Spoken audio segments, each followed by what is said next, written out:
नमस्कार दोस्तों, मैं अर्पिता मिश्रा आज आप लोगों के समक्ष रेस्पिरेटरी सिस्टम नामक टॉपिक लेकर के उपस्थित हुई हूँ। हम जानते हैं कि हमारा शरीर 5 तत्वों से मिलकर के बना है। 5 तत्व यानी कि क्षिति, जल, पावक, गगन और समीर। गगन और समीर यानी कि आकाश और हवा, क्षिति यानी धरती, जल यानी कि वाटर और पावक यानी कि अग्नि। यानी ये 5 तत्व हमारे शरीर के लिए अत्यंत आवश्यक है और पांचों तत्व एक दूसरे पर डिपेंड करते हैं। यानी इन 5 तत्वों के बिना हम अपने शरीर की कल्पना भी नहीं कर सकते। तो हमारे शरीर को जीने के लिए भी इन्हीं 5 तत्वों की आवश्यकता होती है। जैसे कि जब हम भोजन लेते हैं तो भोजन से हमें पोषण प्राप्त होता है। उस पोषण से हम अपने शरीर की वृद्धि और विकास करने में सहायक हो पाते हैं और उसी भोजन से हमें ऊर्जा भी प्राप्त होती है। और इस ऊर्जा को प्राप्त करने के लिए जिस प्रकार से भोजन को बनाने के लिए हमें ईंधन की आवश्यकता होती है, अग्नि की आवश्यकता होती है, उसी प्रकार से जो भोजन हम ग्रहण करते हैं वो अपने सरलतम अणुओं में टूटता है। जैसे कार्बोहाइड्रेट ग्लूकोज में, प्रोटीन अमीनो एसिड्स में और जो फैट होता है वो फैटी एसिड में टूटता है। तो जो ये ऊर्जा है वो कैसे प्राप्त होती है हमको, कि हम O2 यानी ऑक्सीजन को वातावरण से लेते हैं और CO2 को इस वातावरण में वापस मुक्त करते हैं। तो ये जो ऑक्सीजन है वही ईंधन का काम हमारे भोजन को जलाने के लिए करता है और यही से हमें ऊर्जा प्राप्त होती है। तो ये जो पूरा सिस्टम ये जो वर्क करता है, ऑक्सीजन को अंदर ले आना, ग्लूकोज का ऑक्सीडेशन होना और फिर उसके फलस्वरूप जो CO2 बनती है, जो ऊर्जा मुक्त होती है, उसका वापस पूरे शरीर में उसकी सप्लाई, तो ये सब पूरा एक सिस्टम के माध्यम से होता है जिसको हम रेस्पिरेटरी सिस्टम कहते हैं। अब ये रेस्पिरेटरी सिस्टम जो है इसमें हम कई चीजें आती हैं, जैसे नोज, कई सारे रेस्पिरेटरी ऑर्गन्स आते हैं, जैसे नोज हो गया, नेजल कैविटी हो गई या नेजल पैसेज हो गया, उसके बाद से फेरिंक्स हो गया, लैरिंक्स हो गया, ट्रैकिया और लंग्स। ये सारे रेस्पिरेटरी ऑर्गन्स हैं और ये सारे रेस्पिरेटरी ऑर्गन्स मिल करके रेस्पिरेटरी सिस्टम को बनाते हैं। तो अब हम पहले आते हैं नोज प्लस नेजल कैविटी, या हम इसको नेजल पैसेज के नाम से भी बोल सकते हैं। तो जो ये नेजल पैसेज होता है, नेजल पैसेज, इसको हम 3 भाग में बांट सकते हैं। यानी जो हमारी नाक है पूरी, जिसके द्वारा हम सांस लेकर के ऑक्सीजन को अंदर ले जाते हैं और जब सांस छोड़ते हैं तो CO2 को उसी रास्ते से हम बाहर भी करते हैं। तो जो इसको हम 3 भाग में बांट सकते हैं, जिसमें पहला भाग जो होता है जो वेस्टिब्यूल, यानी जो नाक का सबसे चौड़ा हिस्सा है वेस्टिब्यूल, वो जिसके द्वारा हवा अंदर प्रवेश करती है। तो यहाँ पर ये जो है यहाँ पे सेबेशियस ग्लैंड्स होती हैं, हेयर्स होते हैं और म्यूकस होता है, जो कि इस पूरे जो नाक जो है उसको लसलसा चिपचिपा बनाता है। और जो हेयर्स होती हैं वो बाहर से जो भी हवा के साथ धूल के कण और जो भी जीवाणु बैक्टीरिया वगैरह अंदर जाते हैं उनको ये उस पर फंसा करके रोकते हैं और जो लसलसापन है वो आसानी से हवा को अंदर की तरफ जाने का मार्ग प्रदान करता है या रास्ता देता है। दूसरा आता है हमारा ऑल्फैक्टरी पार्ट। ऑल्फैक्टरी पार्ट जो होता है, ये ऑल्फैक्टरी पार्ट ये सूंघने की शक्ति जो होती है, यानी जो हम नाक से सूंघने का जो भी कार्य करते हैं वो हम इसी भाग से करते हैं। और तीसरा जो होता है हमारा रेस्पिरेटरी पार्ट होता है। रेस्पिरेटरी पार्ट्स जो है रेस्पिरेटरी एपिथेलियम से मिलकर बना होता है और ये जो है यानी इसको हम श्वसन भाग के नाम से या रेस्पिरेटरी भाग के नाम से जानते हैं। उसके बाद से जब हवा या हम आगे बढ़ते हैं, हवा आगे बढ़ रही है तो आगे जब हवा बढ़ती है तो फिर वो फेरिंक्स में जाती है। फेरिंक्स के बाद से फिर लैरिंक्स में, लैरिंक्स यहाँ आपको दिख रहा है, ये जो है लैरिंक्स, ये ट्रैकिया के अग्र भाग पे एक छोटा सी रचना होती है, छोटा सा अंग होता है जो कि साउंड प्रोडक्शन का काम करता है, जिसको हम लैरिंक्स के नाम से जानते हैं। लैरिंक्स के बाद से फिर ट्रैकिया आती है, जो कि यहाँ आप देख रहे हैं फेरिंग्स के लेटर साइड से चिपकी होती है, ये लगी होती है, और ये काफी लंबी पाइप के समान रचना होती है, जो कि सेमी काफी पतली और ट्रांसलूसेंट होती है, काफी पतली होती है ये और ट्रांसलूसेंट होती है ट्रैकिया। हम दूसरे बात करें ट्रैकिया के बारे में, तो ये ट्रांसलूसेंट होती है और ये फेरिंग्स से लगी होती है, और अब हम देख रहे हैं कि जब ये आगे काफी पतली लंबी नलिका के समान है ये, और ये आगे जाकर के दोनों लंग्स में, राइट लंग्स और लेफ्ट लंग, हम दो लंग्स यहाँ पे देख रहे हैं, दोनों लंग्स में जाके ये इसकी ब्रांचिंग हो जाती है, ये दो भाग में बढ़ जाती है, जिसको हम ब्रोंकाई के नाम से जान रहे हैं यहाँ पे। अब यहाँ पर भी क्या होता है, इसके ऊपर हम देख रहे हैं कि हाइलाइन बोन से बनी रिंग लाइक स्ट्रक्चर हम यहाँ पे देख रहे हैं। ये जो ब्लू से मैंने दिखा रखा है यहाँ पे, इसको कार्टिलेजस रिंग होती है ये क्या करती है कि ये ट्रैकिया को लचीला बनाती है और इसकी दीवारों को आपस में एक दूसरे से चिपकने नहीं देती, और जिससे कि हवा जो है वो सुगमतापूर्वक आगे की तरफ बढ़े और ये आपस में एक दूसरे से बिल्कुल चिपके नहीं, और इसमें लचीलापन रहे, सॉफ्टनेस बनी रहे। उसके बाद से जब हम आगे और बढ़ते हैं तो फिर से इसमें ब्रांचिंग होती है, मतलब ये जो ब्रोंकाई होते हैं फिर से इसमें ब्रांचिंग होती है। तो ये दो ब्रांचों में फिर से तो ये टर्शियरी ब्रोंकाई बनाते हैं। ये टर्शियरी ब्रोंकाई जो है, अब इसमें फिर से डाइकोटोमस ब्रांचिंग होगी, वाया डाइकोटोमस ब्रांचिंग, ये फिर से इंट्रा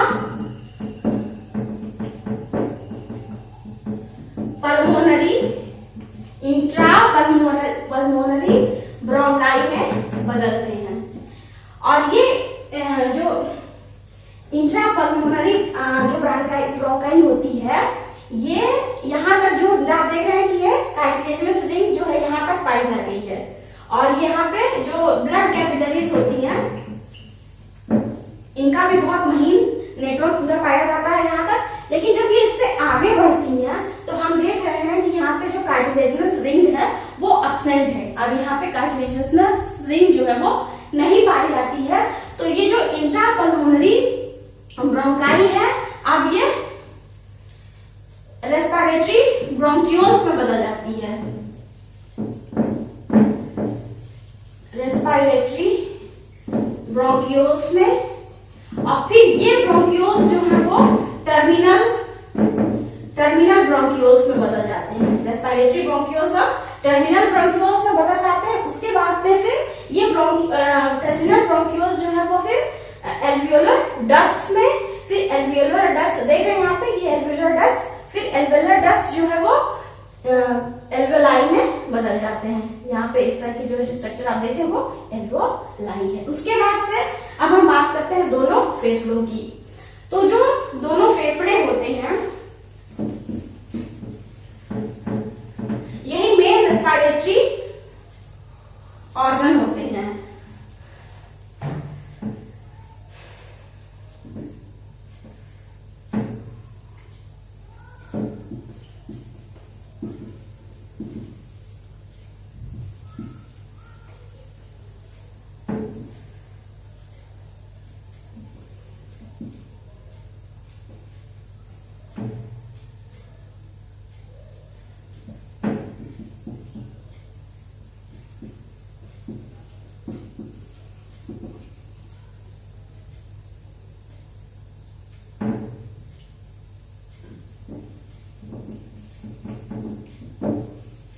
राइट इंटीरियर लोब और राइट पोस्टीरियर लोब।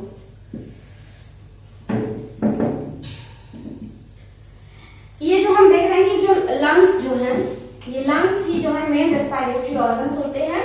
ये संख्या में 2 होते हैं, इनको हम 2 भाग में बांट सकते हैं। एक है राइट लंग और दूसरा है लेफ्ट लंग। राइट लंग और लेफ्ट लंग। तो राइट लंग में हम देख सकते हैं कि ये लोब्यूल्स में बटे हुए हैं।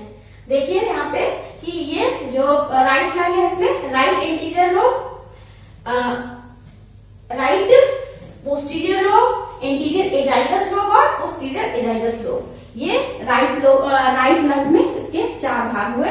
और उसी प्रकार से जो लेफ्ट लंग है इसमें 2 भाग है, लेफ्ट इंटीरियर लोब और लेफ्ट पोस्टीरियर लोब। मतलब राइट लंग जो है वो 4 भाग में और लेफ्ट जो लंग है वो 2 भाग में। 2 भाग में कौन सा? लेफ्ट लंग में लेफ्ट इंटीरियर लोब और लेफ्ट पोस्टीरियर लोब। और राइट लंग जो है वो इंटीरियर एजाइलस lobe, right interior lobe, posterior एजाइलस लोब और राइट पोस्टीरियर लोब, ये 4 इसमें बढ़ जाता है। उसके बाद से हम देख रहे हैं कि ये जो 2 लंग्स होते हैं ये हार्ट और मीडियास्टिनियम के बीच में नहीं, सॉरी, हार्ट और मीडियास्टिनियम के पीछे थोरेसिक कैविटी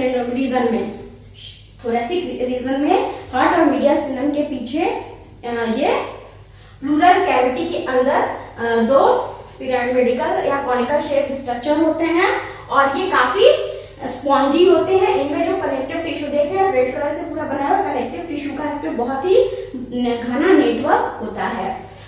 ये स्पॉन्जी होते हैं, बहुत ही स्पॉन्जी होते हैं। ये पिंकिश स्ट्रक्चर, पिंक कलर के स्ट्रक्चर होते हैं ये। तो ये हमारे पूरे लंग्स की संरचना हुई। उसके बाद से आप यहाँ पे देख सकते हैं ये ब्लू कलर से जो दिखाया हुआ है ये पल्मोनरी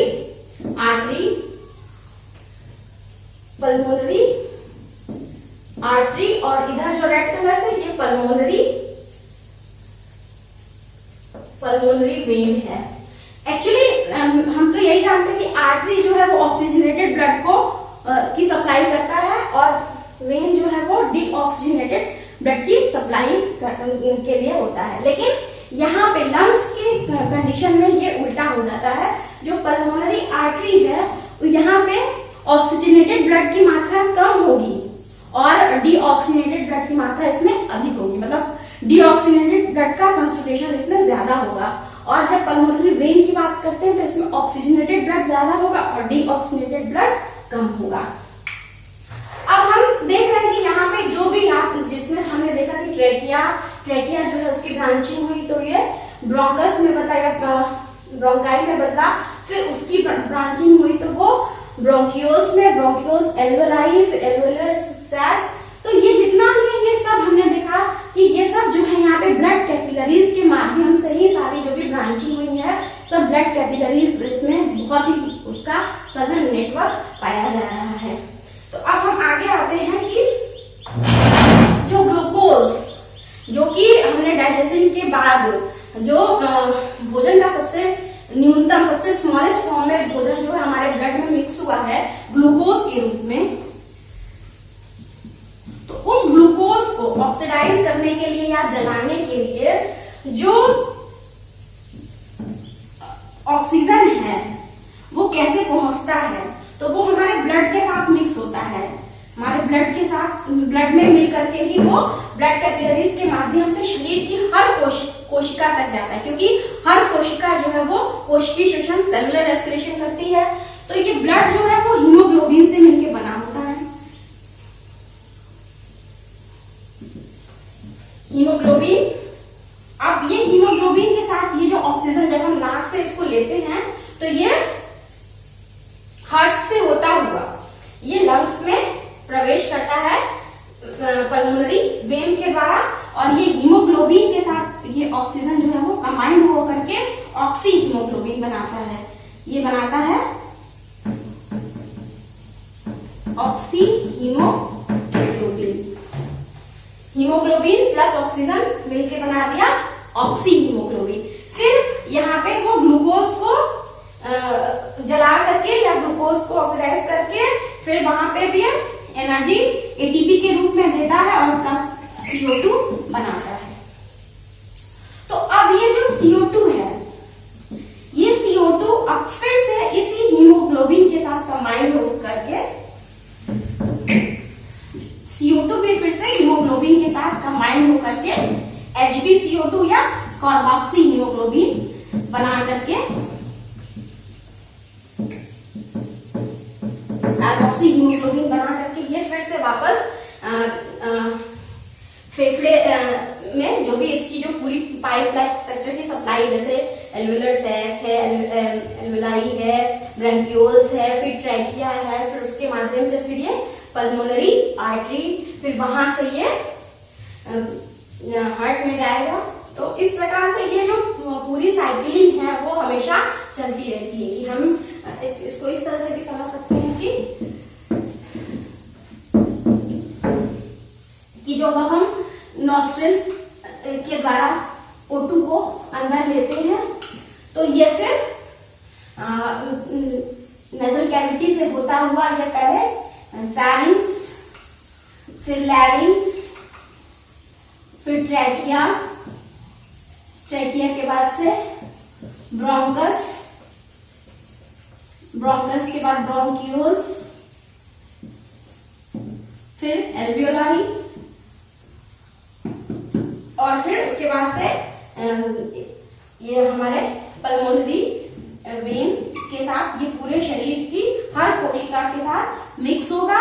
और उसके बाद से फिर ये जो है यहाँ पे इसका ऑक्सीडेशन होगा। ऑक्सीडेशन होने के बाद से जो C6H12O6 प्लस CO2 यानी कि ये हमारा ग्लूकोज हुआ, ये ऑक्सीजन हुआ, तो ये बनाएगा 6CO2 plus 6H2O plus energy. तो अब ये जो फिर CO2 बना ये फिर वापस इन्हीं रास्तों से होता हुआ ये वापस जाएगा। फिर वो आएगा CO2 हमारा पंप करेगा ये एल्वेलाई से, फिर ये ब्रोंकियोल्स में, फिर ब्रोंकस, ट्रैकिया, लैरिंक्स, इस तरह से होते हुए फिर वापस ये शरीर से बाहर वातावरण में मुक्त हो जाएगा।